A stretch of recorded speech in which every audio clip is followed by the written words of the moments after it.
Dubai के दौरे में मसरूफ वजीर इंडस्ट्रीज व आई टी व NRI उमूर तारक रामाराव ने आज दुबई की ओवेड जेल में बरसों से मुक़ीम तेलंगाना बिलखुसूस सिलसिला ज़िले के 5 कैदियों की रिहाई के सिलसिले में वहाँ की हुकूमत के आला ओहदेदारों और दुबई में मुतय्यन कौंसिल जनरल हिंद और वहाँ के अरब वकला से बातचीत की। इस मौके पर वज़ीर मौसूफ ने वहाँ की जेलों में मुक़ीम तेलंगाना के बाशिंदों की रिहाई के सिलसिले में दुबई की हुकूमत की तवज्जो दहानी कराई।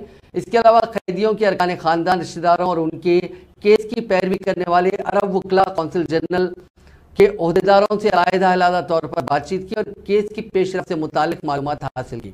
उन्होंने तेलंगाना के कैदियों को आम माफ़ी देने की भी दरख्वास्त की।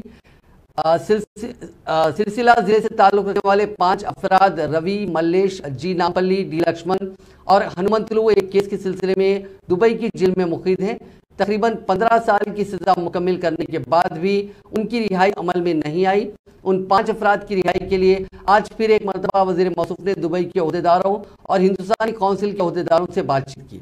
वज़ीर मौसूफ ने बताया कि मज़कूरा 5 अफराद ने नेपाल के बाशिंदे का कत्ल कर दिया था, जिस पर वो नेपाल से ताल्लुक़ रखने वाले मुतासिरा खानदान से मुलाकात करते हुए उन्हें मुआवजे की रकम भी अदा की थी।